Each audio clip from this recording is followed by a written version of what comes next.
Welcome to Well Published Live. This is a production of the Substack MFA Lore, and I'm your host, Aimee Lou. We're talking today about, and Robin, I just sort of made this up, intersectional bestsellers. How's that sound? With Robinne Lee, That's good. author of the blockbuster novel The Idea of You and the forthcoming Crash Into Me, which is out next week. Welcome, Robin. Thank you. Thank you for having me, Amy. It's lovely to be here today. Delighted to have you. While people are still joining us, I want to tell folks who you are as if they don't know. You and I have known each other for many years because we're part of the same writing group, which has allowed me to see beginning pages of both Idea of You and Crash Into Me. So I Yes. feel very lucky. But for those who aren't familiar, let me read your extraordinary bio. Robinne Lee is a Jamaican Chinese writer, actor, and producer, and former lawyer. Born and raised in New York, she's a graduate of Yale University and Columbia Law School. As an actress, she has credits in both film and television, including being Mary Jane and the 50 Shades franchise. Her debut novel, as if anybody doesn't know it, is The Idea of You, published by St. Martin's Press in 2017. It's an international bestseller with 24 foreign translations. The film version, of which Robin is a producer, was Amazon MGM's #1 romantic comedy debut of all time. Robin's next book, Crash Into Me, will be published by St. Martin's Press on July 7th, next Tuesday. Time magazine has called it erotic suspense as glittery and sensuous as Tinseltown itself. And I heartily agree. We will discuss that. Yes. But first, I want to start with you. How you got here. Law, Ivy League, law school, law, acting, and then what started you writing. So let's start with that foundation. Okay. Thank you for having me and for this wonderful introduction. Um, I've always loved two things, which are acting and writing. Like from the time I was little, very, very young. Like I remember being 3 or 4 years old and like my parents had one of those black and white TV sets that was like, like a box kind of thing. And I remember so well, like walking around the back of it and looking and wondering, like, how do these people get in the TV? Because I wanted to be in the TV. And so like that was really young. That was gosh, like Mr. Rogers' Neighborhood and Sesame Street age. And I really, really wanted to do that and be part of that world. And I started writing, I would say shortly after. I have a like little composition, one of those old like black and white composition notebooks of short stories that I started writing in third grade. So I was 8 then, and I had at the age of 8 I also started writing in a journal and keeping a journal and being very deliberate about it. And I want to say between the age of 8 and 28, I almost like missed almost no days like writing about my life. Um, and I started writing, like, I went from short stories to poems to fiction, like playing around with fiction. And I wrote my first novel when I was 14, in ninth grade. It was 884 pages, handwritten. and and I still have it today. It's in my closet or my office. Um and then, I was writing for myself, of course. And then I started another one when I was 16. And I worked on that for about 4 years before I put it down and thought, I don't even know what I'm doing with this. And that got up to 1,200 handwritten pages. And then I started another one when I was in law school. And I think I stopped about 200 pages and kind of just put it down. So it was always something I did, but for me, like it was what gave me like joy. And the same with acting. I did a lot of plays in school and like community and regional theater in school. Um, I went to Yale undergrad. My parents are these, Jamaican immigrants, and they were very strict about my education coming, being first and foremost and not getting caught up in anything else. And on the car ride up to Yale, my dad said to me, don't think we're sending you to Yale to study theater. So I majored in psychology. um, and then after Yale, I did a bunch of different things, but I kind of made this deal, with my parents, that I really, really wanted to study acting. Like I wanted to try to pursue it. And so I made a deal with them that I would sign up to take the LSAT and apply to law school if I could pursue acting in New York. And so I was doing the two simultaneously and then Whoa. got it to Columbia. The very first week of law school, this little independent film that I got through Backstage got picked up by Miramax at Toronto Film Festival by Harvey Weinstein. And then suddenly I had a real agent, I had real auditions, and I was a full-time student. And so I did them both simultaneously all throughout law school. Um, and I even did my big summer associate year at a big New York law firm between my second and third year of law school. But somewhere in between, as much as I loved being in law school and the challenge and being kind of pushed to my limits as far as I kind of like that competition, the competitiveness of it, and then feeling I like a challenge. And I like when people say you can't do this or whatever, this is not possible, because then I rise to the occasion in that way. And so law school was really exciting for me. But somewhere, I want to say halfway through, I kind of knew, as much as I loved it, I didn't really want to be a lawyer. Like I think I was going to be unsatisfied in a way if I didn't pursue something creative. And so right after graduating and taking the New York bar, I moved to LA and I have not looked back except to pay my pay my bar dues every 2 years, just in case I need a backup plan. So it's been, 20 years of paying my Oh my dues. God. And 26 you passed. and I passed. I passed it. I passed it the first time because I was like, I can't imagine I'm going to want to do this again. So it's like, it was like, like, yeah, I didn't have a choice.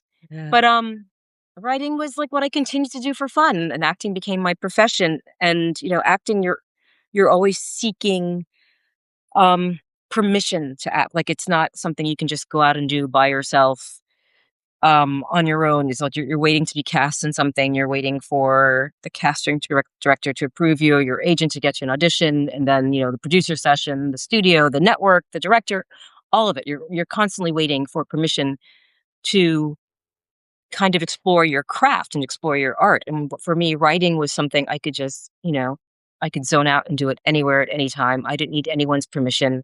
I could sit down on my laptop and at the end of the day have something to show for it, and that really made me happy.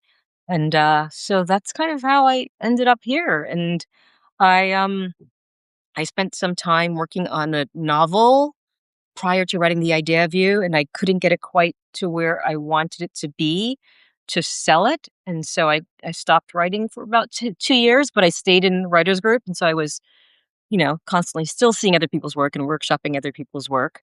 And then when I got the idea for The Idea of You, it kind of like hit, and I thought this could be a good story that people would want to read. It would definitely be a fun thing for me to write. And I thought like I would enjoy it and I would do a good job at it because I'd had so many different things in my life that I thought made me the right person to write that book at that time.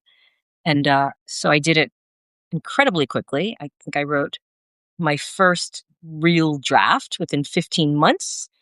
I workshopped the full draft with our writers group and spent about another month doing notes. The very first agent I sent it to loved it and signed me. He spent about 2 months doing his notes. I spent about another 2.5 months incorporating his notes, and then he sold it within 2.5 weeks. That never happens. It never happens. It was, Yeah. yeah, it No, it never. was incredible. I remember we have the same agent, Yeah. so when I was talking to him about it, he said something to the effect of, "I've never seen a more commercial novel." I mean, it practically sold itself. It practically sold itself, and it was really, it was kind of amazing. And I think I knew. I, I I knew that I would really enjoy it. I don't think I realized how many other people would until I started workshopping it in the group. So I workshopped it at 1 chapter, 2 chapters, 4 chapters, and then I came in when the entire thing was done. Yeah. And I think it was the response of you guys that made me feel like, oh, it's not just something that I find interesting. I think other women will No. find to relate regardless of age and, where they are in their own relationships, marriages, whatever, whether they have kids or not, whether they've ever dated anyone younger or find guys in bands attractive or anything like that. I felt like I'd kind of like hit on something Yeah. and really, it was really exciting. Yeah. I think one of the things that's great about our writing group is that we're all women, but we're lots of different ages and lots of different backgrounds. So when we all read those pages and we all said, "Oh my god, Responded, yeah. this is insanely, insanely appealing for everybody." It was really, really fun. Those of us who are on with us, you can put in questions in the chat, and I am watching. I will try and pick them up if you have anything you want to contribute. But I do want to get a little deeper into the idea of you before we move on to Crash Into Me, because it's the most extraordinary publishing journey, one of the most extraordinary publishing journeys I've ever seen. So it began as a paperback original. Mhm. What were the original expectations for the book going Um, in? it was a small book. It was my first novel. It's so funny because so many people who read it early were like, "Oh my, this is going to be a big book. This is going to be a big book." Even, people in our writers group. And so I thought, okay, it's going to be great. I'm going to get a big advance. I think, when you get your advance, you have an idea of how big it's going to be, Mhm. like how much the publisher is going to put behind it, how much they expect to sell, et cetera, et cetera. And it wasn't a big advance at all. It was, pretty, I guess, normal for a debut author who didn't have a huge, like, other platform or anything like that. And so that was the first disappointing. And then, but I also thought, no, this is a story that if people read it, they're going to love it. And I just needed enough people to read it. And it was going to have to be word of mouth. And so I spent pretty much my entire advance on an independent publicist, um, who was Megan Beattie, who was amazing. And she kind of championed me, and we got out there, and I said yes to everything. And at that point, like, when you're a first time author, it wasn't like big publications or anything like that. I mean, it was tiny little blogs and podcasts and things like that. And and often they're not interviewing you. They send you the questions, you've got to write them, and you're writing essays. And I felt like I was writing so much, selling myself. like I was like, don't they just want to sit down with me? And it's like it would be so much faster if I can just answer the questions Yeah. on the phone or whatever. Um, and then after it came out, I just kept pushing it on social media, and there were, I want to say, day in day out for at least 3 years, I was Mhm. out peddling. It felt like I felt like I would say like one of those guys who, like, in the 1950s is like selling things out of the back of their, like, hatchback, like ties, or like like just a door to door salesman. And there were days that I felt like, okay, like I'm connecting people on Instagram or on Twitter at that point, whatever, Facebook, and I thought, okay, I sold 2 books today. Like, I was, doing, I don't know, at that point, I'm searching for hashtags, and someone mentions like boy bands, or someone mentions romance, or someone mentions younger guy. I'm like, oh, I've got a book for you. This is da da da. You can read it now, and it's available. And I didn't get to like that tipping point until the pandemic, which I felt like it was like this crucial Really? period. Yeah. I mean, there were certain things that kind of helped it along the way. Um, Colleen Hoover, who was not as big then as she is now, because she did not, she, at that point, she was still doing, like, independently published um, books, but she had a following. And she found it, I want to say, maybe 7 months or so, 6 months after it was published, and mentioned it on Instagram. And so that started becoming something. Um, and then and then there was another, I'm trying to think of who else, Taryn Fisher, like, people who were fans of Taryn Fisher's book found it also, like, December, January, like, after it had been published. It was published in June of 2017. So, like, early 2018, there started becoming this momentum. And then I did, like, an event with Taryn Fisher. I mean, she did a whole work conference, not conference, but like retreat up in like in the Orcas Islands, I guess they are, up way up Mm. in Washington. And Mhm. it's beautiful up there. And I went up there and met like, I don't know, 100 of her fans. And then Colleen did her first book bonanza. She started this big, what became a really big um book conference for readers, and she did that first one in Denver in 2018, invited me to go to that.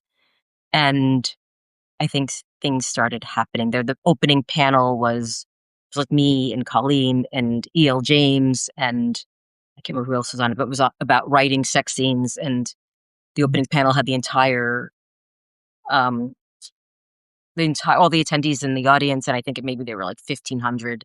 And so that things started happening like within that world, like this world of independent romance. And as an actress, I shot 50 Shades, the 50 Shades trilogy. Gosh, not the trilogy. I did the two second movies, 50 Shades Darker and Freed, and I shot those in early 2016 before the book came out. So I had a relationship with E.L. James, and she's such a devoted fandom. I got to know a lot of them. And so I was able to say, hey, you guys, if you like sex in your books or love stories, I've got one coming out.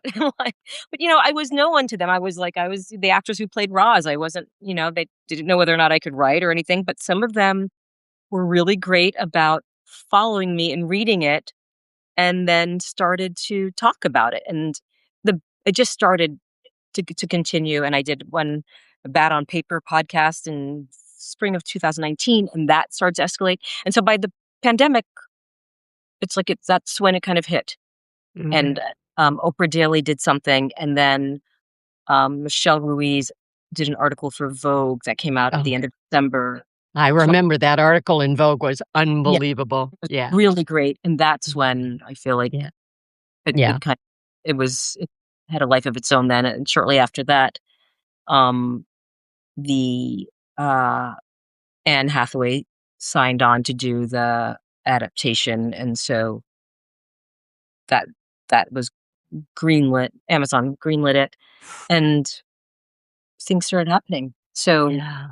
What did they but I tell you really felt like originally in the beginning? What did they tell you about doing it as a paperback original? Did they they didn't give me any option. Like it was, I mean, that was the offer. Part of the offer was like this and that. There's going to be a paperback, right?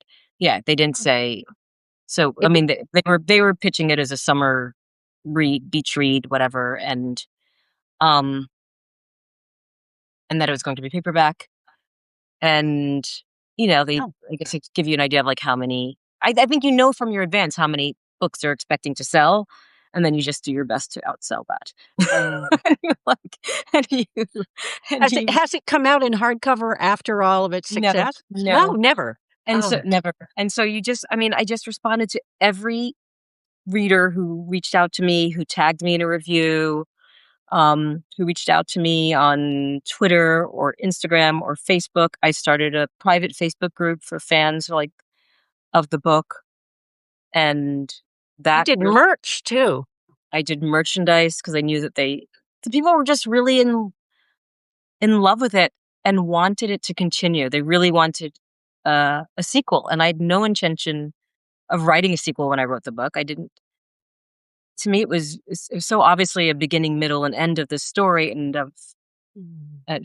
a spoiler alert of of their of their story. So I wasn't planning on writing a sequel, and a lot of romance readers found it, and the romance follows a certain formula, and if they don't get the kind of ending that they want, they expect there to be a sequel.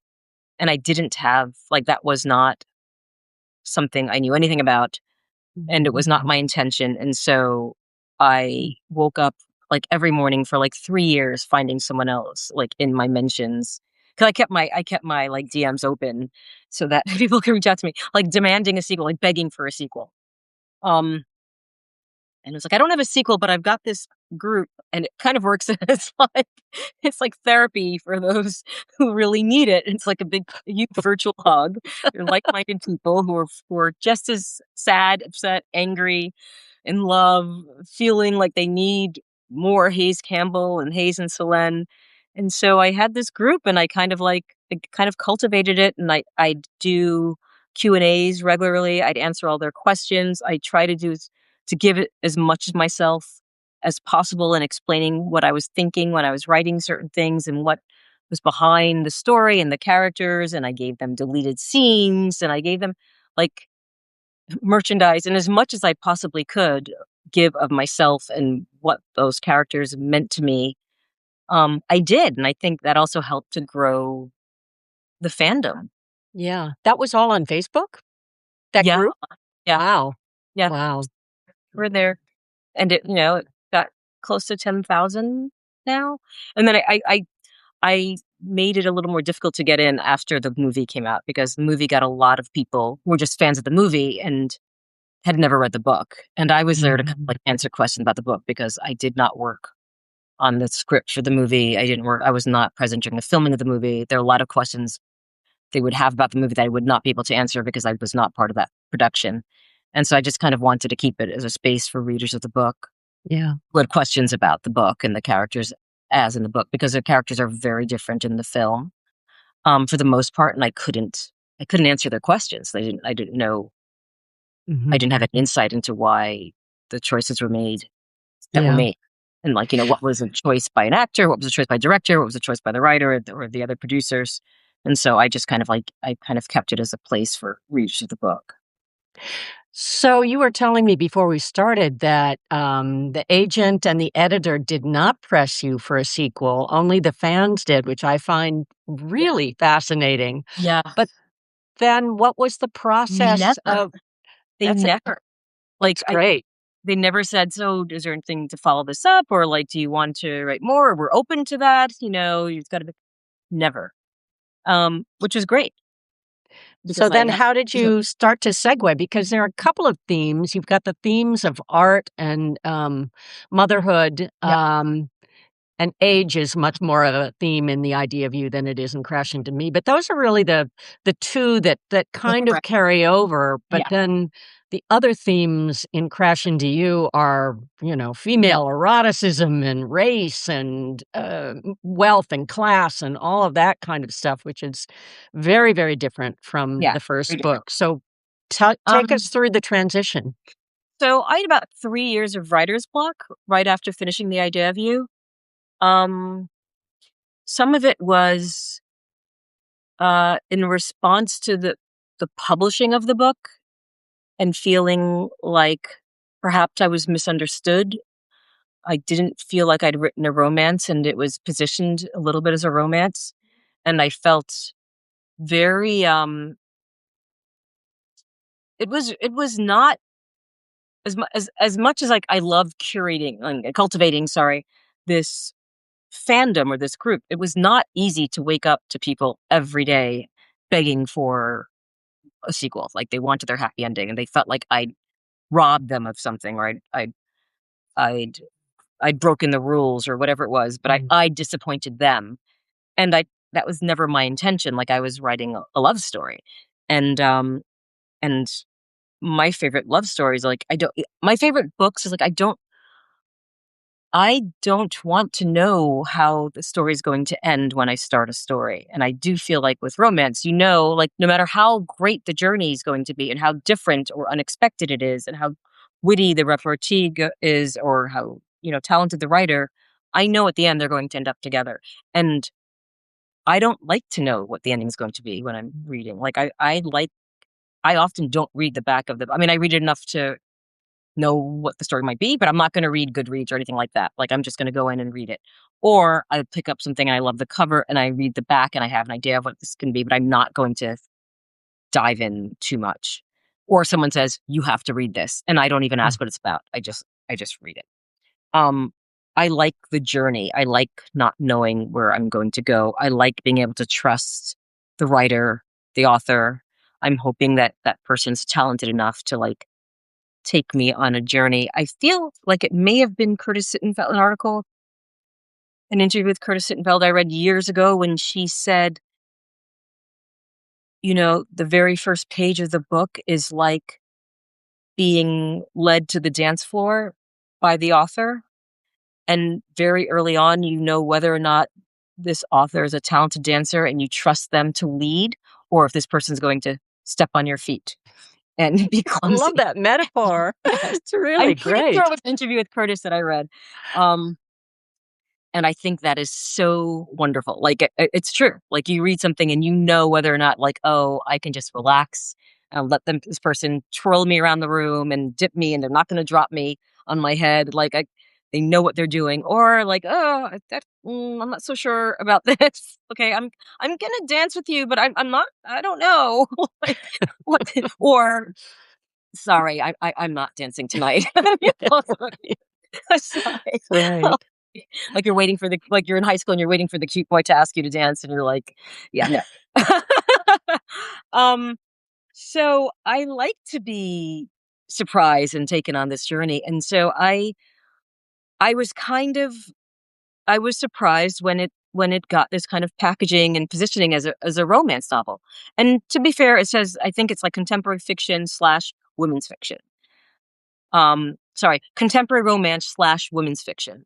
But the people who picked it up thinking it was contemporary romance are the ones who really, really wanted Mhm. another book.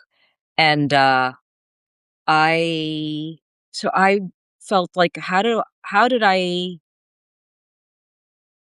I write something that's not going to be put in that? Like, how do I write a love story? Because I love love stories and I love relationships. How do I write a relationship that's not going to, that people are not going to assume, are not going to expect a happy ending? Um, and my publisher is not going to position it that way, and people are not going to pick it up expecting this and be angry with me. Like, in the beginning, when I was a baby writer and silly enough to read some of my reviews, I remember someone being like, "I'll never read anything from this author again. I cannot believe she did that." And I was like, "I didn't promise you a rose garden." Like, I was thinking, like Romeo and Juliet or Titanic, like, someone must die or it's gonna be your well, no one dies in The Idea of You. But, like, I mean, I wanted it to be emotional. I like stories that leave me, like, doubled over and crying, like, "Why?" And I wanted this to like, I like to feel that way, and so I wanted Yeah. readers to feel that way, and, so I was really kind of thrown, like, how come, what did I do wrong with that last book? Or what made them think that this would really appeal to people who would want this certain kind of story, even though this wasn't that kind of story, you know? So I was unable to write. And then I was really unable to write. Like, I felt like I couldn't, everything I tried just was awful. Like, I couldn't, there are days I feel like I couldn't construct a sentence. I couldn't write a paragraph without, like, freezing up and feeling like, I don't know what I'm doing. And I'd be writing something and then it felt like it was going. And then right there in the text, I'd write, I don't know what the heck I'm doing. Like, this is awful. This is awful. This is awful. Yeah. Why am I even doing this? I'm just going to go take a nap. Like, things like that, because I felt so, We have all been there, if it's any comfort. yeah. Yeah, you're just totally like this. Like, I could have sworn I knew how to, I wrote a book. Like, why don't I know how to write a book anymore? And then I also had these voices in my not really voices. It wasn't like my editor or my agent was saying anything, but I didn't want to let them down. And so I was picturing my agent reading it. I was picturing my editor reading it. I was picturing my fellow writers group women reading it. And I was like, I wasn't writing for me. I was writing for them or you, as it were. And it had to be perfect. It had to be perfect. Like, even if I was going to workshop, 5 pages, they had to be really beautifully polished, well-written pages that said something. Like, it was really tricky. And so I tried a few stories and it was just not working for me. And then I remembered the book that I'd worked on before, The Idea of You, was a story of this um young photographer named Cecilia Chin and her boyfriend at the time, whose name was Laurie Kenter. And when I was writing The Idea of You, I had Selene and her partner Lulit own a gallery that only represented artists of color and female artists. And so I populated their gallery mostly with fictional artists, but some friends of mine who were actually artists who fell into one of those categories and allowed me to use their likeness and their work. And so they were, characters in the idea view. But I had another artist I was going to use, and I was going to give her a full scene. And so I knew I didn't want to use an actual person I knew, a real um existing artist, because I didn't want to have to write for them in that way. And I didn't want to do the work of like figuring out another artist and their story, whatever. And I thought, oh, what about Cecilia Chen, who was in the last book I wrote? Like, she's a female artist of color, and she was a photographer. But what if I age her up? Now she's in her 40s and she happens to be in LA. Like, maybe and she's looking for representation. And so I was like, the way I'd ended the book that no one ever saw is that she'd had this, I don't want to, how much am I giving away? She dated this guy. It didn't work out very well. She fled to America and she'd married a French guy. And so I thought, oh, what if Cecilia Chen is moving to LA with her French husband and she needs a rep? And so I threw her in the idea view, not really thinking very much about it. I gave her a couple of scenes with Selene and Lilith, and that was it. I was like, done. And after my 3 years of writer's block, when I was trying to figure out stories, I thought, what if I went back to Cecilia's story? And what if I started off with where Cecilia kind of intersects with the idea of you? And I literally thought, what if it starts off the morning we first hear about Cecilia Chen, and then we take her story and we go forward? And that's what I did. And so I figured that way I could kind of bring in fans of the idea of you who would know this character and know her, a little bit of her background, and got a little glimpse of her. Not someone who's reading it once and was like, oh, that was a good book, but my diehard fans who've read it 5 times and listened to the audiobook 20 times will know exactly who she is. And I can kind of cross over in these lives and then continue to explore this story. It'll feel a little bit closer to me because she was a Jamaican Chinese protagonist. I'm Jamaican Chinese. And I could figure out how to make it work. And that's what I did. Like, literally, I had the 7 lines I have about Cecilia in the idea view. I was like, those are my parameters, and just go forward with that and see what would happen. And I did. And I didn't know where it was going to go exactly, but I liked that character and I thought I could make it work. And so that's kind At of how. what point did she crash into Anouk in the writing? Because I remember you bringing that scene to our writing group. So that That was I the felt first like part. it was the first That was the part of first. the book, yeah? Yep, that's the first part of the book. That was the first scene I wrote. And I had a car accident in December of 2016, which was pretty much identical to the one in the book. And for those of you who have not read the book yet, it's the opening scene in the book, so I'm not giving too much. Yeah. I had this accident. I just dropped off my kids at school. I was meeting my husband in Santa Monica at Cafe Lux on Montana. I was pulling up to parallel park in a spot a woman was vacating. She'd gotten her coffee at Cafe Lux. She was about to get into her car. I just waited to make sure she was leaving, and she's like, yep, leaving. And I was waiting for her. I'd lined my car to pull in. I was waiting for her, and someone rammed me from behind, and my car went flying. It was like 2 jolts. It was hitting me, and then my car flying forward and smashing into her car, and literally breaking off her car door, like pinning her car door back up against the wheel of her car. And somehow, I do not know how, but somehow in the last second, she stepped out of the way because I would have killed her. And I was really shaken up. And physically, I was fine in that respect, but I was so shaken. And she was shaken, obviously. And the woman who hit me was shaken. And we were consoling each other, the 3 of us, outside of the coffee shop, like hugging each other, like, it's okay, we're fine. We were all physically fine. Like, our cars all had to be towed, but we were all physically fine.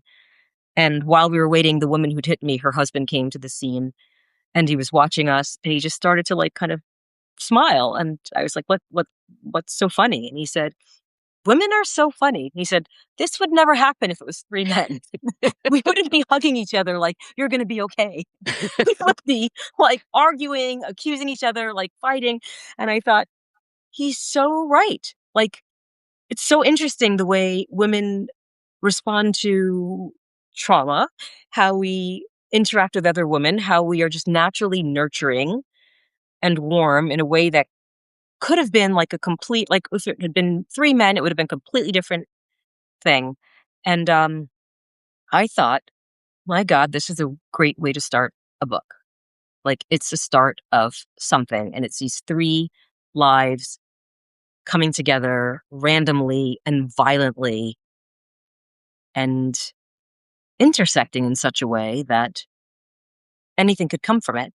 And so right then and there, I thought, this is a book. And I kind of made note of it. And I thought, and it's called Intersection. And like, I kind of put it down Mhm. and thought I'd deal with it later. And so that was in December of 2016. And I didn't start writing it.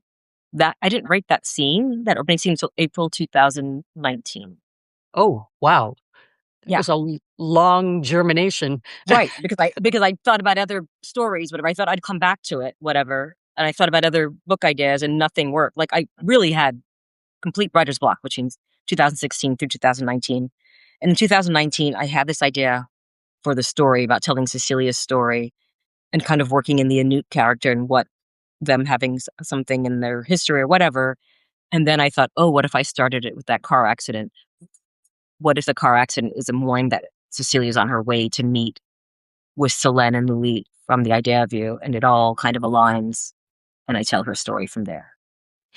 So, at what point did the female eroticism become a major theme? I don't really know. It wasn't what I'd intended to write. But in that very first chapter, as I was describing her and I was describing like the memories of her and the flashback, there was like this bit of eroticism in there. And I thought, oh, that's something. I wonder where that came from. And now I'm going to have to explore it because I don't know what made me write that, but now I want to know. And then even when I wrote the next few chapters, when the first, times they get together in current day. So the book takes place in two different timelines. It's 2015, 2017 in Los Angeles mostly.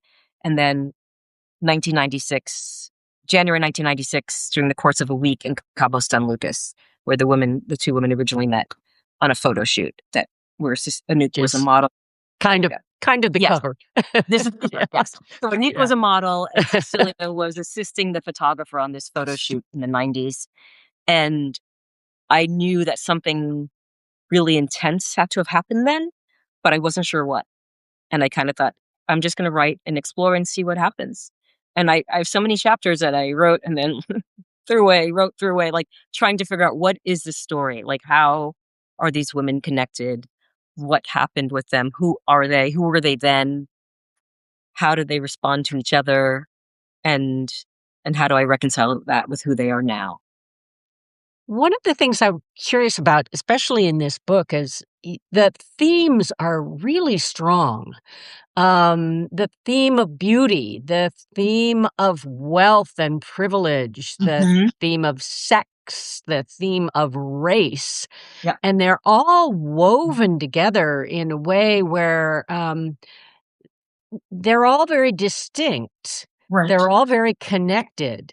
You Right. don't lose it's interesting because sometimes when I read a book that has a lot of these things, they kind of mush together and they get lost. Yeah. And in this, it's almost like a fabric where you've got very distinct threads and they're all tightly woven and yet you can still see the threads. I mean, Right. how do you think about that when you're writing or how does that happen, do you think? So I want to say I didn't say I kind of cheated in the way that um, when I wrote the book prior to The Idea of You with Cecilia, it was this story, this relationship she had with this younger guy who was very different from her. He was wealthy, he was Jewish, he was preppy, he was white. And a lot of those themes played out in there, the wealth, the privilege, the race, um, desire. I always write about desire, but like that whole class difference and that immigrant story and feeling like Mm. she feeling like maybe she's not enough, and what is it that he's looking for, and what is it to fit in even in America, and that feeling of otherness and identity, and your identity shifting. Um, a lot of that came from my own story of being born to immigrants. My parents are both born and raised in Jamaica. My dad's half Chinese. My mom is Jamaican and some British, but both born and raised um, in Jamaica. And me being first generation American and kind of being drilled into me that you're Jamaican, don't ever forget that. You're not American, you're not American, you're Jamaican. And I was very Jamaican in my household, but then stepping outside and having to fit in with everyone. And going to Yale. I mean, I Went can't to Yale. imagine Even that back. before Yale, Oh, like I went to really? school. I grew up in Westchester County in a very kind of middle class, upper middle class neighborhood. But my school district, I went to public schools. My school district started busing in 1962. So by the time I got there, it was very well integrated. And I want to say it's like 40% black, 40% white, 20% Asian or Latino or some mix. And of this 40% white, it was, I always say 80%, maybe less, but definitely predominantly Jewish. And so I grew up with all these people, and it was kind of all I knew in a way, like getting along with all these different kids from the time I was like in first grade on, and growing up with these kids and graduating with these kids. These people are still my best friends today and still like my foundation. But I also had to assimilate. Like I had to assimilate into like mainstream white America, Jewish America, or Westchester Jewish America. And I had to also assimilate into like African American America. And Mhm. it was like it wasn't just code. It wasn't just double codes. It was like triple code switching, because then I'd go home and I had to be like this Jamaican girl. And so and then I went to Yale and it was um more code switching, because it was, there was middle class, there was some working class, but there's a lot of upper class. There's a lot of really, really, really privileged kids who'd come from prep schools and private schools in New York and private schools around the world and boarding schools in New England. And so I was trying to fit in with all of them and seeing these differences. But I've always kind of been able to find connection with all different types of people. And I think it's because I'm often like the only one in the room that looks like me or with my kind of background. And so just to survive, I've seamlessly been able to do that kind of code switching. And I guess to a degree, I'm smart, and so I pick up on who people are right away and what they're talking about and what and how to fit in, Yeah. and part of that is just observing. And so that, for me, that really works for me as an author, as a writer, and also as an actress, because I'm observing all these different types, and also and figuring out how to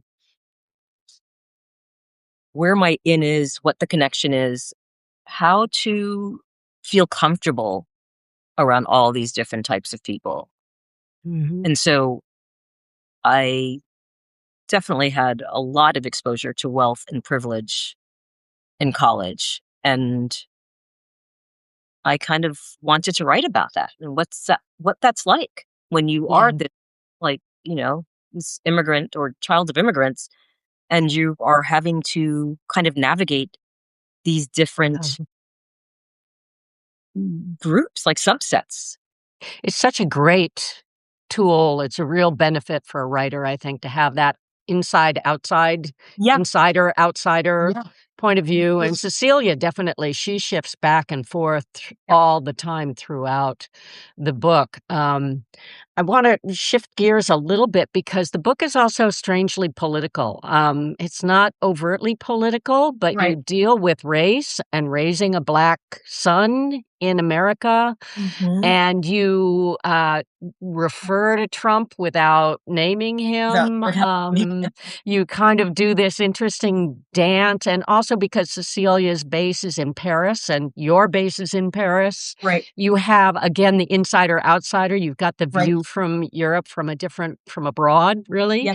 Yeah. comparing, French society with American society Yep. on all of these things. I was wondering, how you titrated the references to politics in the book.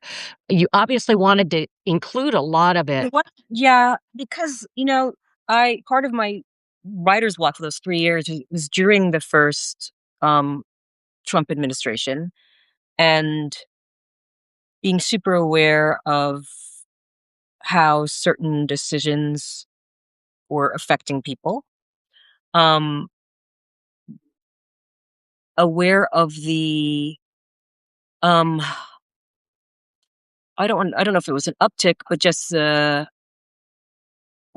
gosh, just the I don't know, the just like the optics of so many school shootings, of unarmed black men being killed by police officers. Um, all of those things were weighing on me, and Mhm. I was so kind of uh, triggered or anxious about a lot of it.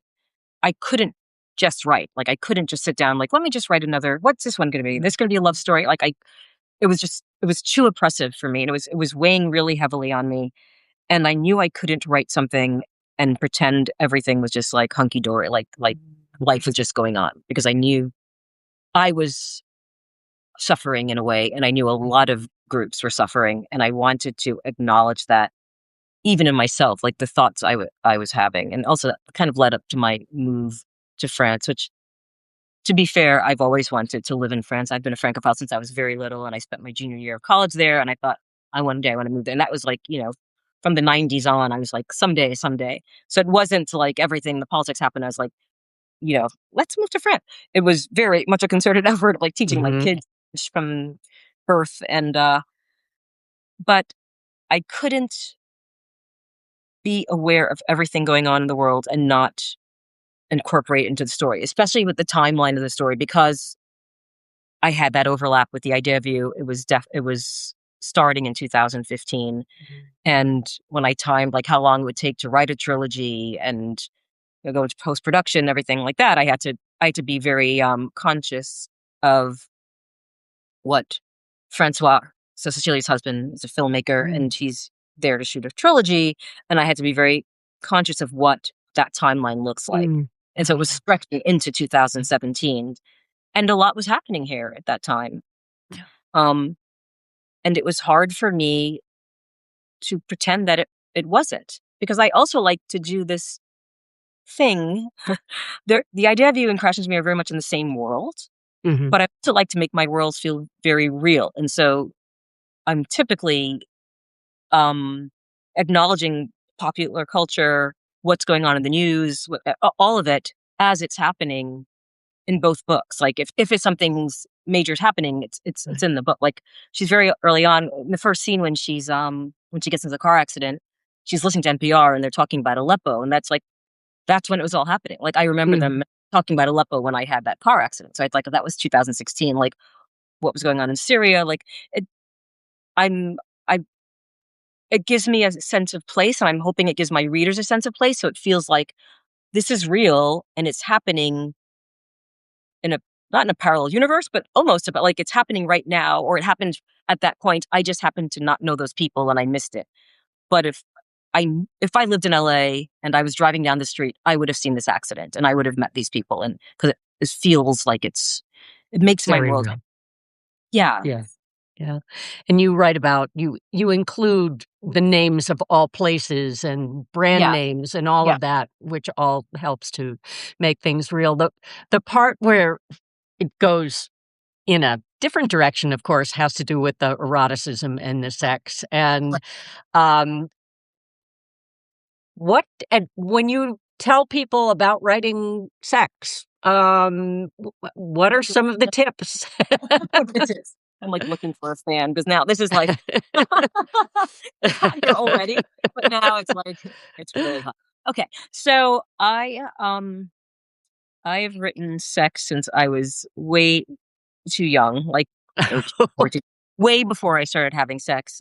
I was interested, like, I found it fascinating. I was interested in sex, and so I would read a lot of books about sex, and I wasn't trying to read romance. I was not into romance novels because I a bunch of different reasons, but I felt like they had a lot of euphemisms and they covered things up like, "Oh, his, Mm. his my flower, or his Mm. hood, or his," like, they'd use all these words. I was like, "Just tell me what it is. Like, give it to me," because I wanted to know, because I wasn't having it, and so I really wanted to know.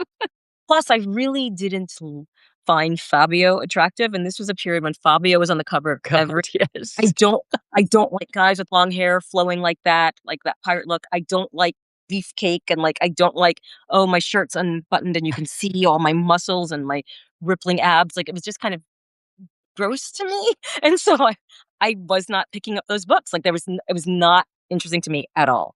What I would do is go to my local library, where the children's section was downstairs, and after I felt like I'd exhausted all the things I could find, maybe Forever was in that children's section still, by Judy Blume, but maybe not. I went upstairs, and I probably read a couple, like, pieces of adult fiction, like Forever and Wifey, but then I found nonfiction. Like, I found books on human sexuality. Like, I found the Share Height Report and The Joy of Sex, and a book called Men in Love, which was just about men talking about their sexual fantasies. And some of them were like insane, crazy bestiality, incest, like things that just like blew my 14-year-old mind. And, but then it also gave me some insight, like what things guys think about or like or find interesting, and like, what is it like about bondage or feeling like I don't have agency and now I'm being forced to do this, and or what is it finding someone older attractive or younger attractive, or all these things I thought were just fascinating. The more I read those, the more I wanted to read about psychology of sexuality, and like, and Freud, and what this was like, what phase was this, and what was like the gosh, now I'm forgetting my as a psych major, like your oral fixation, like, oh, what is it called again? Oh my gosh, the different phases, like oral and the Yeah. anal. Yeah. The, so, like, reading all about that. Oh my gosh, I really am sweating. And I thought all of that was fascinating, and so that's kind of when I learned to write about. When I was writing about sex, I was using things that were kind of more was some combination of the technical and the fantasy, and then also real life. And this part, like, came later because the books I wrote before I ever had sex were more technical and fantasy, but after I started having sex, you realize, like, how often you go off into a different, like, you're in a position, you're like, "Oh, we should probably change the light bulb," or whatever, you know what I mean? Like, we're like, Right. "What time do I have to pick up so and so from school?" Or, like, "Did I do, like, did I leave the iron on?" Like, all these little things, and so I realized that you're not there thinking sex, sex, sex, sex, sex, sex, you know what I mean? Like, and I think the best way to write about it is to have these moments when our brains go off somewhere and it leads us to something else, and then we come back. And so because it takes off the intensity of the act, Mm. it takes off the pressure. Like when you're watching the best dramas have these little moments of levity, because you need that. You can't just have like Sure. death, death, death. Like, please, like, if it's going to be something about cancer, please make me laugh at some point. And I feel like sex scenes are like that. If you're just giving me the full sex thing, it's like it's almost too much. And like, I need I need to step out and maybe laugh or smirk at something, because it's true that these things go through our heads. And so that's kind of how I write about sex. Like, I try to make it as real, but also biologically or technically correct, and then also a little fantasy, but it's threading the needle through all those things. And I love those research tips, man. yeah. And I love the image of you at 14. Pick up "Oh, these books and like, I'm just in the stacks of my local library. Pay no attention." I mean, I was my full height at 14. It wasn't like I think I got my braces off. I didn't really look like a kid. I mean, maybe I did, but But still, oh, that's really, really great. yeah. Um So we're coming up on the hour. This has been such a great conversation. Robin, what are the big plans for the book, for the launch? Where are Um, you going to be? What's I'm not happening? doing, I'm not doing a launch. I think I've been so like stressed with all the different machinations of actually doing a tour and going back to America. It's not like I have LA's base. I'm going back and forth. I'm actually doing a tour. I'm going to be in New York. I start off July 6th at the Barnes and Noble on the Upper West Side, and then July 7th I'm in Westchester at Bedford Books. On July 8th I'm in Long Island at Northport Books. On July 9th I'm in Atlanta, but really Decatur, Georgia, at Eagle Eye Bookstore. On the 10th, I am in St. Louis, Missouri, at a Novel Neighbor. I'm off on the 11th and the 12th. I'm flying to LA. On the 13th, I'm at Warwick's in La Jolla. On the 14th, which is my 25th wedding anniversary, come and spend it with me at Diesel Bookstore in Brentwood, Los Angeles. On the I will be 15th, there. yes. On the 15th, I'm at Chevalier's Books, on Larchmont and on the east side of Los Angeles. And that is the book tour as it stands right now. I can't believe you remember all of those dates. My God, I'm that's impressive. That is Thank you. really impressive. Yeah, so it's good. I'm excited about it, and of course the beauty is that going back to New York and LA means I get to see all my friends and family and Yeah. people I don't get to see regularly living here in Paris, and so it's gonna be fun for me, and it feels like I don't feel like I need to do one lunch party because everything's gonna feel like a party for me. So you do live in France. I do. Is the book coming to France? I don't even know. I mean, I'm assuming so the UK version comes out on the 9th.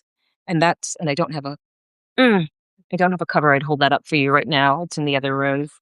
I should have kept it handy. But it's a really cool looking, beautiful cover. It's different. It's like all in cream colors, and it's graphic, and there's a sunset color in between, and there's a silhouette of a woman walking on a beach.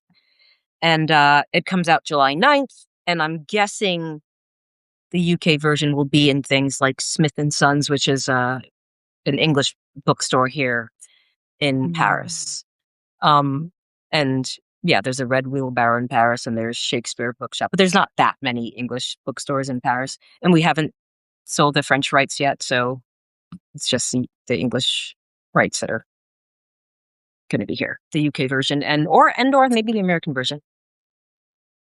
So I'm Very excited. exciting. Yeah. Wonderful. Well, everybody, the book is crashing to me, and Oh, it's coming. and the audiobook. Yes. The audiobook is Oh, and available the audiobook.